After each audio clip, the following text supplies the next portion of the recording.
So we've got Carl Hotko from Faculty of Education. Title is Teaching While Black Dogs Bark, Teachers' Stories of Vicarious Trauma. And last year, I think his presentation made a lot of us a little bit teary, so just get a tissue in case. Oh, yeah. Do you want that or do you want the... I'll go with this one. Thank you so much. Yeah, just before I begin, I am talking about vicarious trauma. I'm going to share some stories about some things that potentially are a bit hard. And if you have a moment or you feel like you need to have a moment and you need to leave the room and stuff, that's totally fine. Because it is heavy. My research topic is a heavy one. I'm going to begin just by reading a little poem that I've written. I'm actually intending on using some of this reflective poetry that I've been writing as some preludes to the beginnings of my chapters in my thesis. I'm not a poet. I don't claim to be fantastic at this kind of writing, but just some of these constraints that you enable yourself to have sometimes get some things out. This one's called I Hate Meetings. I love the moment that the penny drops, when light comes on in a student's eyes, when excitement paints their face and explodes from their soul. But I hate meetings, especially when it could have been an email. I love being in the room with young people, when the chaos and the banter takes hold, when we wrestle with confusion and tussle with ideas. But I hate meetings, especially when I've got parents to call. I love escaping the classroom, when we get to go and learn on excursions, when we get to connect and grow as humans on camp. But I hate meetings, especially when I've got planning to do. I love pacing the school when I'm on duty, when conversations about work are shelved, when we get to see the students unconfined by their desks and their books and their laptops. But I hate meetings, especially when I have assessments that I need to mark. I love my Monday morning coffee. I love that time that I just get to sit at my desk and prepare for the week ahead. When I see an email subject, sorry team, 8 a.m. meeting, please be on time. I hate meetings, especially when they're in the morning. I love my team and working with teachers when I hear the phrase critical incident, when I hear the phrase emergency response team. I hate meetings, especially when they weren't in the schedule. Time stops. I've been in meetings like this before. When we pass the tissues and we drift for a moment, we ground ourselves and we return for the phrase, support services will be available all week. I hate meetings, especially surprise ones in the morning. We carry a lot as teachers. The kids that come into our classrooms have massive, massive things going on. And we're expected to teach. We're professionally obligated to meet learning outcomes, to support these young people in their growth to become the incredible world-changing adults that they're going to be. But at the same time, we're also obligated to support their positive well-being. And as teachers, how can we connect with the young people in our room and not be hurt by the things that they carry and not be hurt by their hurts? The closer you are to someone, and it happens in our lives, the closer you are to someone, the more their experience impacts you. And I am past my confirmation, thankfully. I am moving towards ethics application. I am progressing with, thank you very much, Kate, now what's going to be a national study on teachers' experiences about vicarious trauma and telling their stories about what we've had. But just for the moment, if we can just go a couple of slides ahead, that'd be awesome. Do I have a clicker that I should be using? Oh, okay, awesome, sorry about that. Is that the one? Yeah, it is. I'm interested in teachers' stories of vicarious trauma. When I looked at this and when I was, I guess, puzzled by this issue and by the support, I decided to embark on this journey. And I actually ran into a friend at a local market who is a teacher that I'd worked with and who the kids loved. He was a brilliant physics teacher, amazing manual arts skills. He was in the science faculty and the IDT department, just a brilliant guy. The kids loved him, and he left well and truly before retirement age. I caught up with him and I was just chatting about the study and what I was kind of interested in and what I was thinking about. And this comment from him has stuck with me and I think will stick with me for the whole journey. And he just turned around and said, that's what happened to me. I just didn't know what it was called. And I see so many teachers leave the classroom before professionally they should, because they still have so much to offer to the young people. But so often teachers are burnt and teachers are tired, and we have a national crisis at the moment in education where we do have teacher shortages and we have all these things happening. Interestingly, everywhere in the country except the Gold Coast, because everyone from southern New South Wales and Victoria post-COVID has moved to the Gold Coast. And this is the one region in the country that doesn't have a teacher shortage, but the rest of the nation does. But so many teachers are struggling. So many teachers are finding this really difficult. And this is where my real, I guess, drive. I believe it's an ethical response to a problem that I've seen, that I have to research this. I have to find out what is going on. When I perused the literature and I looked at the stuff, there's research about teacher workload management. There's research about teacher behaviour management. There's not much about our wellbeing management, although it is starting to emerge and is starting to come through. It's starting to be a really exciting field to be a part of. But at the moment, we're not seeing a whole lot of this. A couple of boring slides with numbers are coming up, I think. Percentages of teachers wanting to leave is crazy at the moment. Some of the reasons that we want to stay is because we enjoy face-to-face teaching, we find it rewarding, and we have positive school cultures. Teachers that want to stay in the classroom, we want to because we love the environments that we're in. We love working with young people, as messy as that is. But we want to be in an environment where we can be safe. Really interestingly, since I started my research, we all should be fairly aware of the Workplace Health and Safety Act. If I'm in a workplace and the workplace has been unsafe for whatever reason and I fall over and break my leg, they're liable for that injury. What has actually been happening in the last couple of years, particularly very recently enacted in a few states, has been that psychosocial hazards have been added to the Workplace Health and Safety Act. So what that means now, and particularly interesting for my research, there's some dates up there of how recently it's come through, in Queensland only in April of this year so far, is that we do include traumatic events in those psychosocial hazards. And this is from the Queensland Code of Practice. The bolded part there, it's got a whole bunch of different things that it could be, but this may include reading, hearing, or seeing accounts of traumatic events, which is exactly what the definition of vicarious trauma is hearing accounts of a traumatic experience that someone else has had. Often teachers are in the position to be the person that a young person will outcry to, will say, hey, this horrible thing happened. And unfortunately, teachers are not equipped to deal with that information. We're not counsellors, we're not trained mental health care providers. Sometimes when there is training in schools and is training for teachers, we're trained in positive interruptions, which is basically, thank you so much for sharing that with me, that's really awesome. But by the way, don't tell me anymore because I can't deal with it. Let me take you to the person who can listen. And while that's a positive thing, and it is still maintaining the relationship with the young person, I've still heard the first half of that sentence. And I still know now some of the context that young person is going through. So even though I haven't had the whole conversation, sometimes our imaginations are worse than actually what the details are and what the reality is. Obviously, there's lots of circumstances where it's not appropriate for teaching staff to know all the information and all the details about the story, and we shouldn't be in that position. But it does create this difficult space to be a part of. This legislation is really significant for my research, and particularly that it's emerging at the moment is really, I think, really cool. Trauma was, if you experience a bad thing or you see a bad thing, then in 2013, the DSM-5 included the definition for vicarious trauma, which is hearing about the bad thing.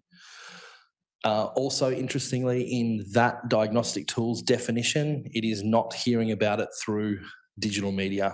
So seeing something on social media would fail the diagnostic criteria for vicarious trauma. although we live in a world where young people are exposed to live videos of Christchurch shootings or horrific things that are around the world, that I'd remember the day that happened and being in the classroom with the kid and going, no, who put that phone away? Because they were watching it live. It's just the world that we live in. Kids are exposed to horrific things, and there's some stuff that adults shouldn't see. Unfortunately, young people don't even have the developmental capacity to process in a way that a healthy adult might have.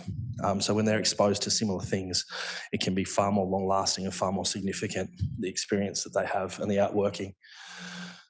So I am going to be looking at the experiences of vicarious trauma that Australian teachers have and the stories that they have to tell about this. It will be a two-phase project that I'm about to look at. I'm going to do a survey and hopefully get a whole bunch of responses nationally, which will give me potentially some really good information to hopefully petition government and petition professional organisations and talk to the teaching unions and talk to the education departments and talk to people about the need that teachers have to be supported around their emotional capacity to deal with the heavy stuff that young people bring into our classrooms. The second phase will be with a much smaller group of participants, potentially 6 to 10 teachers, where I actually want to unpack and listen to their stories. As part of As part of the survey, I'm going to be using a whole bunch of already qualified scales. That's the word that I'm looking for. Already qualified scales. So we'll be comparing a whole bunch of different variables there to see what levels of vicarious trauma are being experienced by teachers, and then using that data to inform the conversations for the semi-structured interviews that we're going to be continuing with. Roughly sticking to this timeline at the moment, I have given myself a bit of room at the end because I've got about 12 months longer than that to still be considered a timely completion, because I am studying part-time and working full-time while I'm doing this. But at the beginning, June 2023 now, that's when I want to do my ethics, right up to that point. So I'm kind of on schedule at the moment. But again, I'm just wanting to revisit my why at the moment while I'm thinking about the ethics and thinking about going. And I'm doing it for the teachers that have to hear about when the young person comes in and says, I can't go home because uncle's going to be there. Or the young person who you send an email home about a late assignment and I talked to my head of department about it. Oh, that so-and-so was like, oh, you didn't send the email home. We won't see that kid for 2 weeks until the bruises go away. And all these students that have horrific things going on. Yes, there are incredible services involved and Child Protective Services do an amazing job, and there are structures in place to protect kids, but they still carry the burden of the things that they've experienced. They still carry that burden into our classrooms, and by carrying it into their classrooms, sometimes they hand it off to us. And I really, really want to see my profession thrive. And I want to see the colleagues that I work with do really, really well. And I want to work in a place that I truly believe that working with young people can have a massively positive impact. I truly, truly believe that teachers and educators, other fields, are some of the best people in the world, and we just pour ourselves out constantly for these young people. And I'm just sick of seeing good educators who love the kids in their classrooms leave because it's too hard. And I'm not talking about the workload, because the workload's massive. Everyone knows that. Everyone's workload is huge. Everyone does lots of stuff all the time. But when we care about the young people in our rooms, it's just tough. And I'm sick of people leaving my profession because of that. I'm going to finish with another poem, if you'll indulge me. There was probably a few other things I should have said, but I'm going to go here. I'm mindful of time. This one's called What Am I Most Proud Of?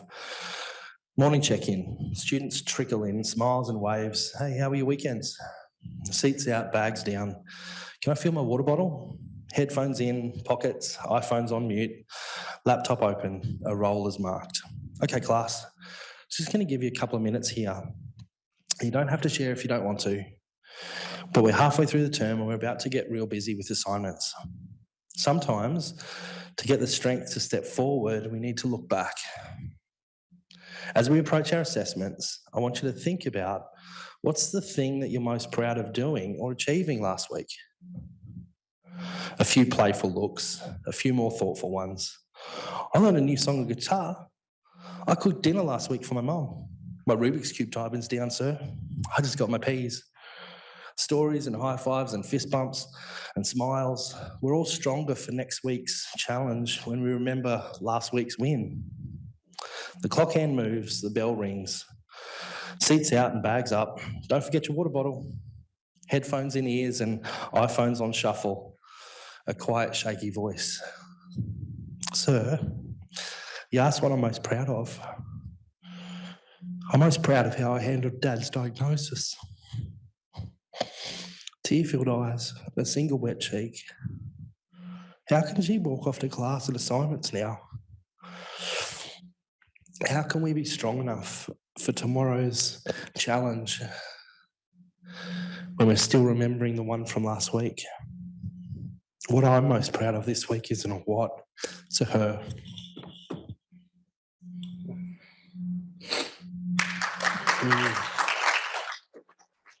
Oh. Sorry.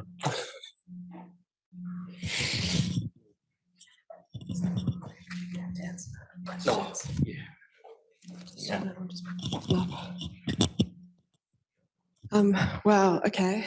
I mean, that kind of speaks for itself, doesn't it? I am going to make my comments though. Yeah, your research is just obviously incredibly important. And I don't know, sometimes we do research and it's hard to kind of see how it's going to kind of affect people, but that yeah, you can just imagine the enormous, enormous impact you could have with your research, and that's just really awesome. I just had one question, so I'm going to go first because I've got the mic. So when you said that they kind of, all they do at the moment is just tell you kind of the positive redirection, just kind of taking them somewhere else, do you think that that damages your relationship with the student? Excellent. I did press the right button. I don't think the positive redirections are a problem with the relationship, because you have to have developed a fairly positive relationship with a young person for them to feel comfortable enough to share something big. So the fact that they're sharing something big is incredible with you. And then part of the positive interruption is an acknowledgement that as teachers, we don't have the skill set required to counsel, and we shouldn't. As much as I believe it's a real ethical response to look at vicarious trauma and look at these experiences that teachers have, I also think it would be unethical. It would be the wrong thing to do for teachers to position themselves as counsellors. Sometimes we need to listen, and sometimes you're in a position and you're comfortable and you can listen. But sometimes when students are disclosing big things, it's not appropriate for a person in a teaching role to then take that on and become an accidental counsellor, because we don't have this skill set, and particularly if it's a young person who's dealing with something that's quite traumatic, which has potentially got long-lasting impacts on their well-being. An accidental counsellor can say the wrong thing and do more damage, as well-meaning as you can be. So I don't think it hurts a relationship, but again, it's about how you have that conversation. So if you just do something like, whoa, stop, go away, I can't hear that, then that's a horrible response, and then that would be problematic. But if you're gentle in the way that you redirect that conversation and sort of, I'm the wrong person to be telling this to, let me help direct you to someone who can help. But any more information than this is probably crossing the boundary of what we should have. I think that can be a positive conversation as well, because boundaries are important, as with any relationship. And yeah, I don't think it needs to be damaging with that young person's connection with their teacher. Awesome, thank you. Craig, you had a question? Yeah, thanks, Carl. That's, really This is going to be a very powerful sort of thesis, I think, and a very important one. But as you noted on your timeline, you're coming close to when you're going to have to apply for ethics approval. Yep. And this is going to raise very powerful ethics concerns, I assume. So given you're close to that time frame, have you given how much thought have you given so far to the ethics implications of this project? And if so, then what sort of strategies do you be planning to implement to deal with these ethical implications, these ethical issues that are going to arise? Yeah, big question. Yes, it's part of where I'm at the moment, having been such a slow process, is because we really have been chewing on a lot of these ethical decisions and a lot of these procedures to make sure that we're not doing any more harm by this research. I need it to be nourishing for my participants as well as for the profession. One of the things that we have done is we've actually decided to split the ethics application process into two parts. So the ethics application I'm going through at the moment is just for the survey, which is much less invasive. And because they're already validated studies and validated scales, they're not as, I guess, harmful, some of the things that are being asked, even though it is reflecting on wellbeing and some of the questions are about how you're going and those sorts of things. They're not particularly invasive. It will be significantly more important to get ethics right for the conversations and for the semi-structured interviews. So that will be a high-risk ethics application, whereas currently for the survey, we're looking at least submitting it through as a low-risk application. So would that be an expedited one? Beg your pardon? Would that be an expedited one, or would it? Yes, yeah.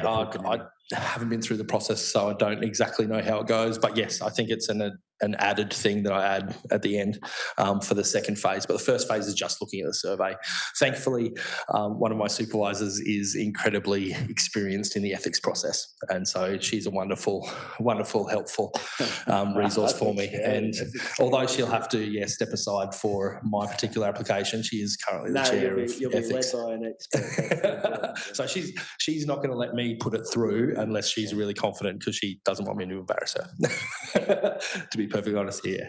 So yeah, that was really good. It's clear you're a passionate teacher and been in education for a while. I've been in teaching too and had students disclose as part of my teaching career, and it happens all the time. And I think what you said about it's not until the young person's comfortable with you that they tell you about themselves and they tell you the big things in their lives. And I think what would be really worthwhile is if you can also think about where teachers develop resilience and how they actually, even if it's in an anecdotal sense, how they are actually helping each other and talking to each other, and the good news as well as sort of like the poor experiences. I think it'd be really worthwhile to try and collect those as either part of the survey or certainly maybe in the qualitative part. Yeah, no, I'm definitely hoping some of those things will come out in the semi-structured interviews, because when you get to have the conversation with people, I'm also mindful that I want that conversation to at least travel in an upward direction. So we're going to be delving into potentially some painful stuff and bringing up some yucky memories and yucky experiences. So I do want to be mindful that conversation needs to end positively. So speaking about things like how do you support your colleagues, how do you draw support from colleagues, what positivity do you see for our profession, how can we continue in this space, those sorts of things I'm hoping to come out of those conversations. It won't be part of the scope of the survey, and also potentially some intervention strategies and some coping strategies, maybe postdoc work as well, because I don't want this to be too ridiculous, but also kind of, I am interested in that as well, but it probably falls outside the scope of what we're looking at the moment, because, initially, as part of the EdD program, which is what I'm part of, it's meant to be a small action research thing on your campus. my question doesn't suit that. So it's grown to be a Queensland-wide thing. And then I was thrown under the bus during my confirmation of candidature, and the suggestion was made, and the external panel member thought it was a fantastic idea to turn it into a national study. It doesn't make it... Oh, thank you, sweetheart. It doesn't make the beforehand bit bigger. Because of the way that I'm going to be trying to get snowball sampling and contacting people. So I'm not having to go through the different departments and jurisdictions for ethics processes. But it does increase the number of participants that I need to respond for it to be a statistically valid response. And the analysis, the software does all that. So being a maths teacher, I'm pretty happy with numbers, and I like software, and I like things. I like spreadsheets, and I like stuff like that. So I'm actually more scared of the qualitative stuff, because that's what I'm going to find difficult, I think, personally. And that's where I'm going to struggle. But I think that's the most important part of the question. Which is why it's mixed methods and why it's enormous. And yeah. Emma, did you have a question as well? Do you need the mic, or can you boom? Carl, that was really amazing. Your poems were so profound.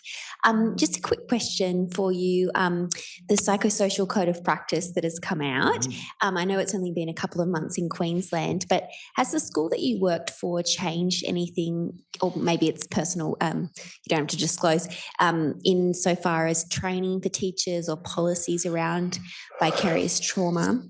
And maybe could an implication of your research be what actual support teachers need to reduce these hazards, now that it's definitely a known hazard? Yeah, well, it's going to have an enormous impact. This legislation is going to be absolutely massive. I can't remember the date off the top of my head, but I believe it was about 3 years ago. There was a journalist who was a world first in Australia who actually won a damages case due to vicarious trauma. And in that particular case, the journalist was a court reporter and having to go around and sit in extended trials and hear all the yucky things and report on it, to write the 300 words that is fit for page 3, but actually have to listen to all the details repeated in the court process.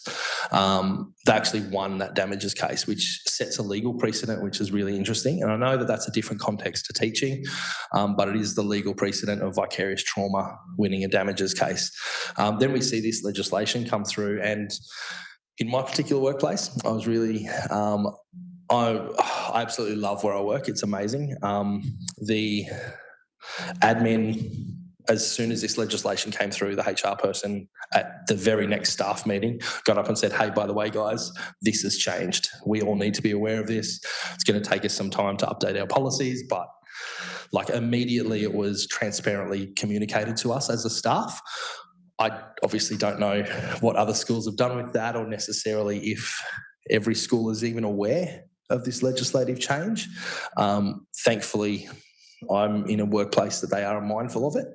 But yeah, it's going to have a huge impact in all sorts of fields, but particularly I think education. First responders, oh my gosh, it's going to be huge for those guys. It's going to be incredible across the board how this is going to impact things. But yeah, I look forward to seeing some of the policy changes that schools make.